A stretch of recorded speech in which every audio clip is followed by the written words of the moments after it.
Hey, what's up, YouTube? It's Richie from Boston. It's the 7th. It's November. It's 2025. That's what they tell us. It is what it is. And I just recorded 20 minutes and the microphone didn't work. So I'm doing this all over again. And I've had a tough. Got the truck back to the Ozarks last night. That's where I am. And I ordered parts for it. I ordered the parts on I ordered them Tuesday. They won't be here till Tuesday because they just shipped out today. So I'm stuck here for days, but it is what it is. It's like I'm living in a treehouse right now, and you'll see what I'm talking about. But I'll tell you what, the tow was a trip. We planned everything out. We had the truck. We had the trailer. We brought a skate to put under the wheel that the under the side of the axle that the wheel just snapped off. And we're going to use my winch to literally pull it onto the trailer, which we were doing. Until my winch simply died forever. It's done. I mean, are you kidding me? So I had to call Michael from Gerald's Towing down in Bossier City, Louisiana, to come out with a tow truck again and hook up the tow truck and pull my truck on there. And it went fairly smooth until the truck decided, because the axle was missing, it wasn't in park, and started rolling off and destroying the trailer. It was crazy, crazy. Just nothing ever goes smoothly, but we got it on the trailer and then we drove it a long time. 400 miles through Arkansas on twisty, curvy roads was an absolute trip. But she's here, and God absolutely was protecting me during the accident and during the tow. I'll tell you that right now. I didn't feel like making a video. I'm tired. It's been a long week, man. But I wanted to let people know that while I'm in the Ozarks, I figured, why not? I'm going to do this.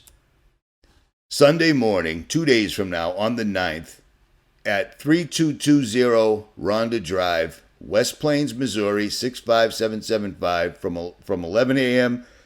till around 5 a.m., I'm going to do a meetup with people that can make it to the area, because I feel bad for the Kentucky people I didn't get a chance to meet, and I was on my way to meet the Florida people when this happened. So I'll be out here 11 to 5. If you show up, you show up. I'm going to be trying to give away. I've got several copies of Confusion in Christianity and Confusion in the Cosmos, and they're both signed by me and the author, for whatever that's worth. So hopefully some of you guys can show up if you can. It is what it is. I'll see you if you can show up, and if you can't, you can't. But this is where I'm living. This is how I'm doing it right now. So this is how I'm doing it for the next Tuesday, at least, until my axles show up. We figured out how the axles snapped. When we repaired them last time, somebody used just a little bit too much fire, and that drastically weakened the axle. So I've had 3 problems with this truck since I built it, and all of them have nothing to do with the build. The boots in the front, rubber boots that keep ripping. What are you going to do?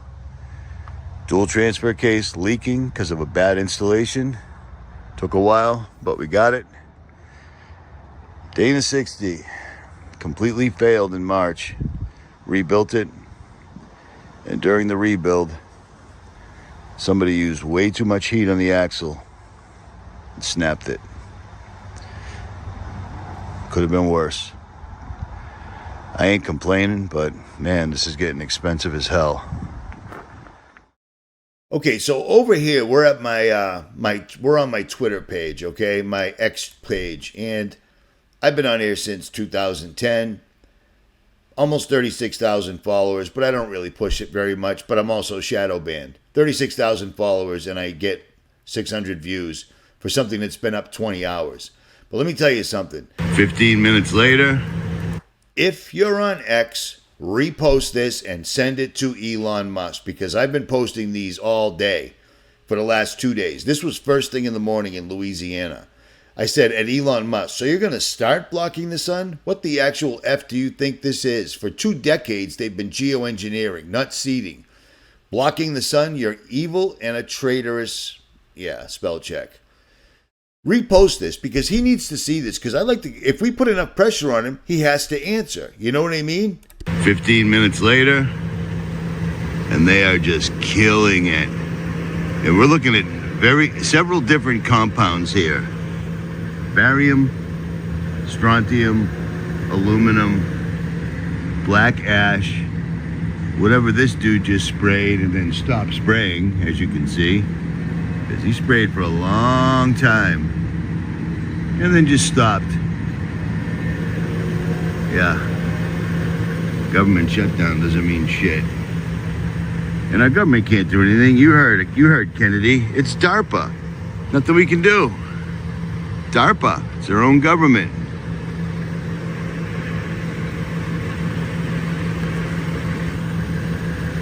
Crazy, man. Every day, everywhere, all the time.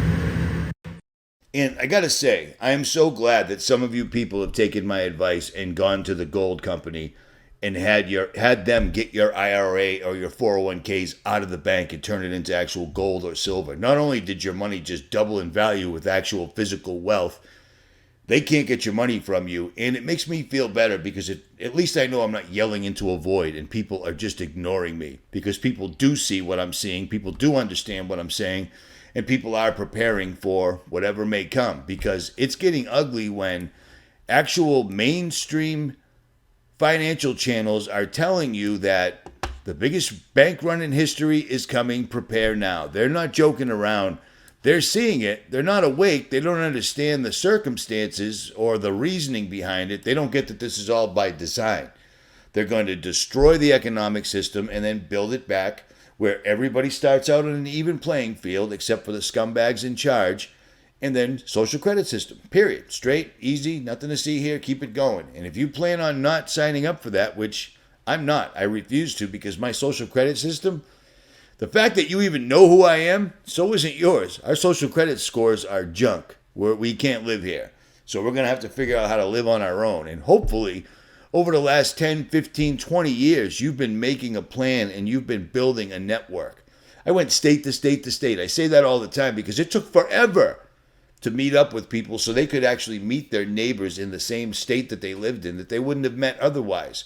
People that knew how to do things like survival, EMPs, not EMPs, EMTs, people that knew how to do canning, people that knew how to do skinning, people that knew about firearms, people that knew about reloading, people that knew auto mechanics, plumbing, etc. A network where you're not literally at the mercy of the government to help you because you can't help yourself. Sadly, it is what it is, but that's where we're at right now. But I want to show you this right quick from Minutes of Horror. We posted this information years ago. It's old information, but it's still relevant right now because for 20 plus years, myself and so many other channels have been reporting about SMARTDUST and how it's in us. Well, they talked about it at Davos and the International Monetary Fund and the World Economic Forum and probably Bilderberg and whatever else years ago, Council on Foreign Relations. This stuff is very real. So watch this. All I gotta say. So in my last video, I had spoken about how people are noticing that the algorithms, their phones, their technologies are basically reading their minds. And I had gotten into nanoparticles and, what they're putting into food, what's going into our brains. And I said also, this has happened to me twice so far. I'll be thinking of something and it'll appear on my phone. I was at the movies and a trailer for Black Phone 2 popped up and I was thinking to my mind, wow, this looks exactly like Nightmare on Elm Street. I want to see the old videos. I go home, I'm browsing through YouTube. I had forgotten all about Nightmare on Elm Street. And the first video that pops up is Nightmare on Elm Street. Somebody making a review on Nightmare on Elm Street 2. And you're just going to find a long list of people saying they are experiencing the same thing. And then you go back to videos about how there's a war for your mind. You see what the World Economic Forum put out. I'm going to go ahead and play their video that a lot of us have already seen, I'm sure. And then I'll go ahead and play another individual's video talking about the technologies that are out there to take over one's mind and implant things. First off, a video. It's going to make you see the future and understand a wonderful future where we can use brainwaves to fight crime, be more productive, and find love. Let's roll. You're in the zone. Even you can't believe how productive you've been. Your memo is finished, your inbox is under control, and you're feeling sharper than you have in a decade. Sensing your joy, your playlist shifts to your favorite song, sending chills up your spine as the music begins to play. Your mind starts to wander to the new colleague on your team, whom you know you shouldn't be daydreaming about, given the policy against intra-office romance. But you can't help fantasizing just a little.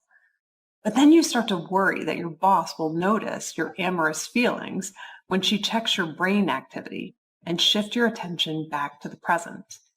You breathe a sigh of relief when the email she sends you later that day congratulates you on your brain metrics from the past quarter, which have earned you another performance bonus. You head home jamming to the music, with your work-issued brain-sensing earbuds still in. When you arrive at work the next day, a somber cloud has fallen over the office. Along with emails, text messages, and GPS location data, the government has subpoenaed employees' brainwave data from the past year. They have compelling evidence that one of your coworkers has committed massive wire fraud. Now, they're looking for his co-conspirators.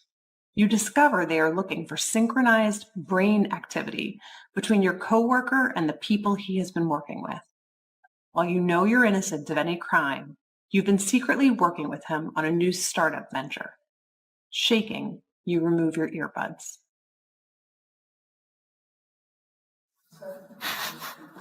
What do you think? Is it a future you're ready for? You may be surprised to learn that it's a future that has already arrived. Everything in that video that you just saw is based on technology that is already here today. Artificial intelligence has enabled advances in decoding brain activity in ways that we never before thought possible. You've heard a lot about AI over the past few years. Here at Davos, it's been the talk of the hour. But what we're here to talk about today is the fact that the brain is and will be the 21st century battlescape in many ways. End of story.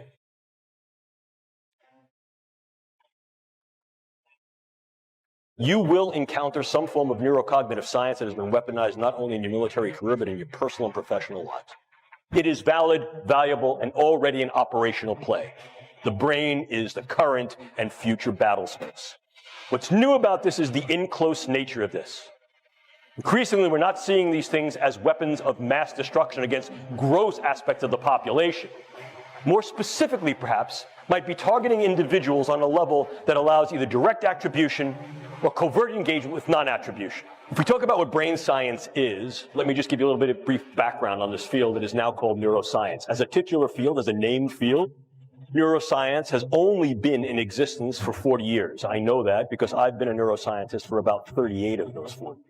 Increasingly, it is becoming an international, multinational, global, and independently exercised event and endeavor, which increases the capability of the brain sciences to develop not only new theories, but ever more sophisticated tools. So, how then can we use these elements as weapons, means of contending against others? Formal definition of a weapon, probably the one that you've heard about most recently, most contemporaneously in the literature, is the possibility to use some form of directed energy to affect physiology peripherally and also to affect the physiology and health of the brain. Case in point here, U.S. Embassy personnel in Havana and possibly in China. Clearly, one of the things we can also do is transcranial neuromodulation, the idea of going through the skull to modulate the node network activity of the brain, to implant certain brain-machine interfaces. These are many of the DARPA programs that you may hear of now. Probably the one that is most notorious is something called the N3 program, which is the non-invasive neurosurgical neuromodulation program being run by their program manager, Dr. Howard London. The idea here is to put minimal-sized electrodes in a network within a brain through only minimal intervention to be able to read and write into the brain function in real time, remotely. And then, of course, you also have the things that are a little bit more traditional. If we talk about things that can be operable in the biochemical space, we ordinarily talk about drugs, bugs, toxins, and ever more, we're considering devices. I can disrupt an individual from the level of their cell to their system and disrupt individuals on a variety of levels, from individuals all the way up to the social fabric. Target a specific individual, change or eliminate that individual with very little attribution and trace, and be able to leave prior to any attribution. Drugs can be exceedingly specific, and as I'll show you in a moment, can be very, very much used to individualize weaponology in terms of what we call precision pathology or precision effect. And by affecting the way that brain is built and the way it functions, influence in ways that are kinetic and non-kinetic. The attitudes, beliefs, thoughts, emotions, activities. Look at the power that understanding tools, techniques, brain sciences afford.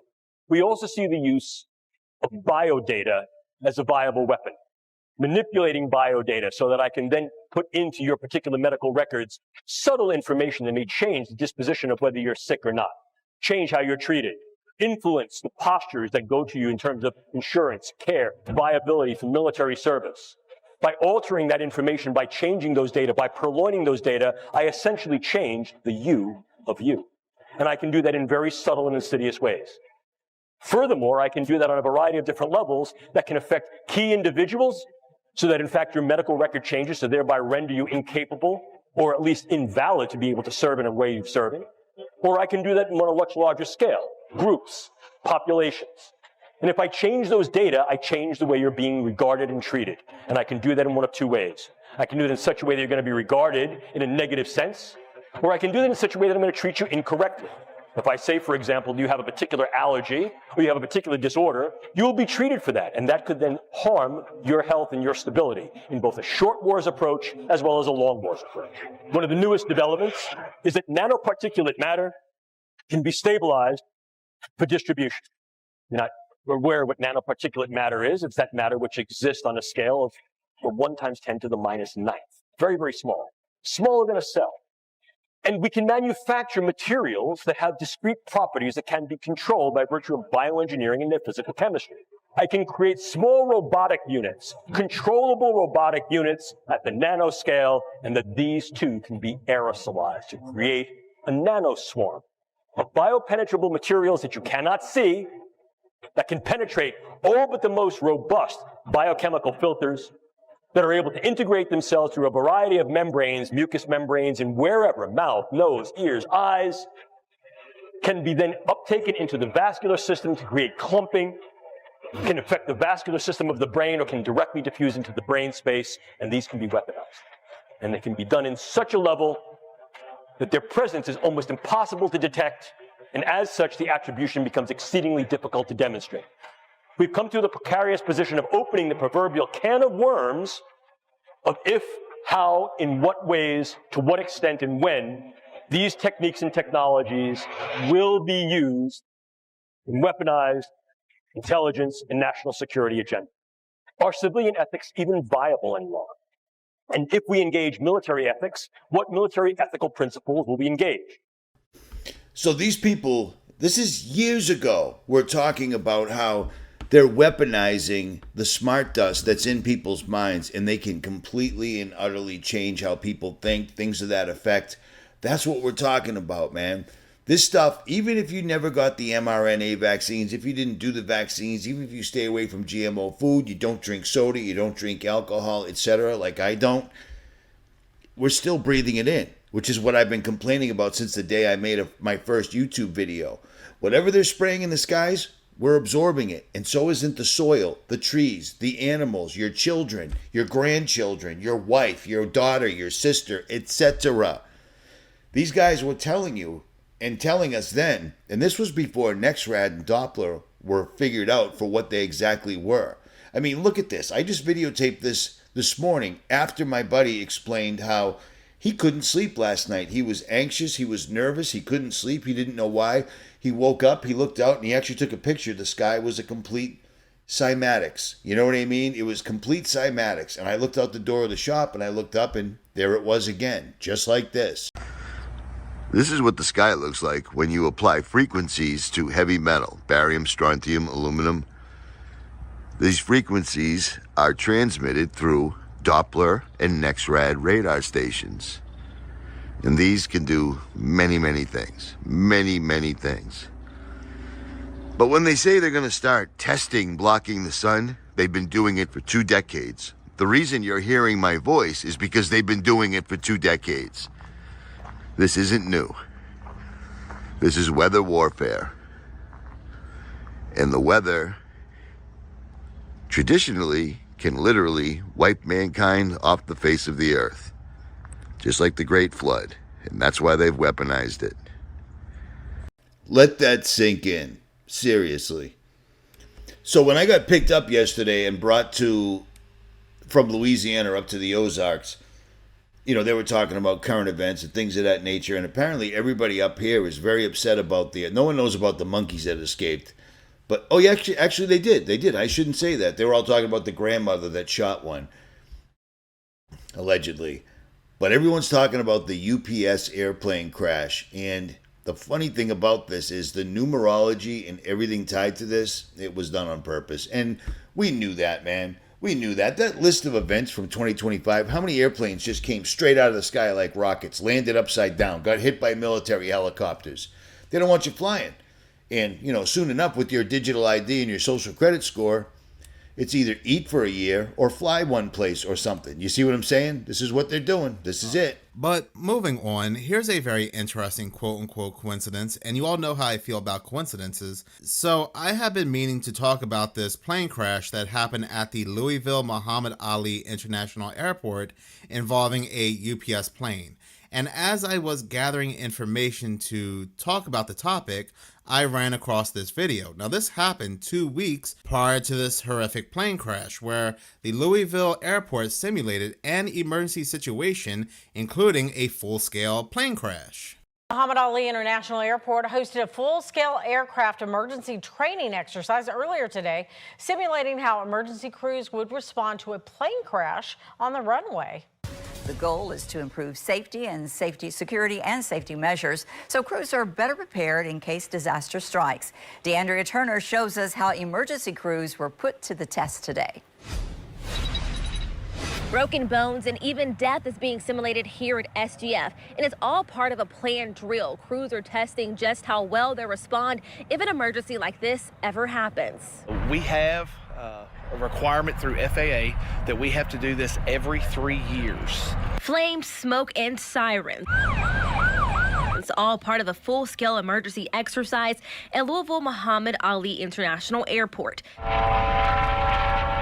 Tuesday morning, officials tested how dozens of agencies will work together in a real-life disaster. Part of our scenario is a plane that has crashed in a snowy condition upside down. From firefighters rushing in to helicopters landing and even 100 volunteers acting as injured or deceased passengers. The goal is realism. The airport says this kind of training helps save lives when seconds matter. It's all about preparedness. You know, we prepare for everything, and this just, you know, being able to do all this and have this equipment that we're having here today just gets all the first responders, gets all of our neighboring personnel that's going to be assisting to be able to come in and do what's best for all of our customers that fly out of Louisville Airport. And with aviation safety top of mind, officials say they've invested millions. We've invested over $2 million in extra firefighting apparatuses. We've got $150,000 just recently that we've put in for a new mini ambulance that we have. Because preparation doesn't meet luck, it meets readiness. And that's exactly what those investments and this drill is all about. So we're taking a real life situation and bringing it here. DeAndrea Turner, WL. Now look, before anybody says, yes, they conduct these drills every 3 years. Matter of fact, the Louisville airport, the same exact airport, conducted a drill back in October of 2022. But the thing is, we have also seen this time and time again, where a drill, an exercise will happen, and then about a week, 2 weeks, a month, or even a day later, a major tragedy will occur that will reflect that simulation exercise.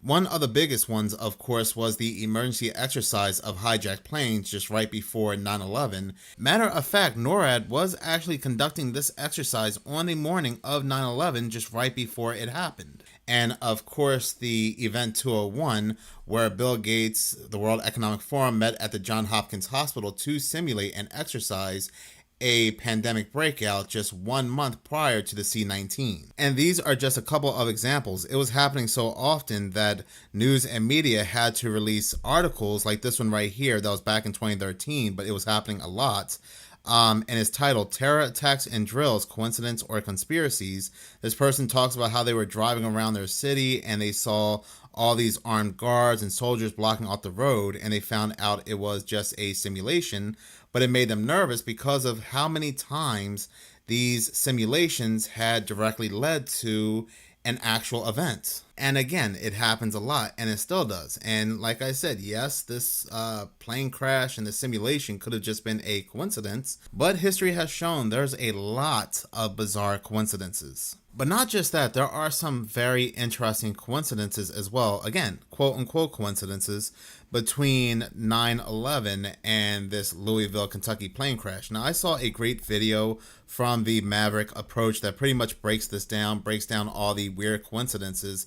But I do want to give a warning ahead of time. He does pronounce Louisville as Louisville. I know there's some people out there that really hate mispronunciations. It doesn't really bother me that much because even some people will say that it's pronounced Louisville, not Louisville, but whatever. It doesn't take away from the very interesting verified information that he gives. The ritual continues.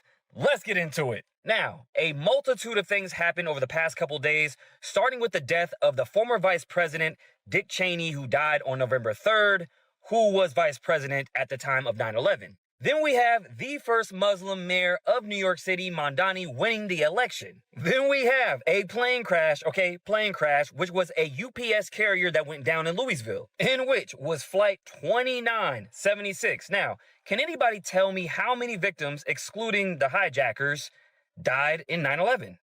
Yeah, 2976. Same number. Now, that was on the FBI website, but if you go to Wikipedia, it actually says 2977. If you add Dick Cheney's death, he's that last person. Now, where did this plane crash? At the Muhammad Ali International Airport. Now, who did they say that was one of the hijackers responsible for 9/11? Khalid Muhammad. Coincidence? Let's keep going. Now, in that plane crash, the Louisville mayor stated that there was 9 people that got killed and 11 others injured.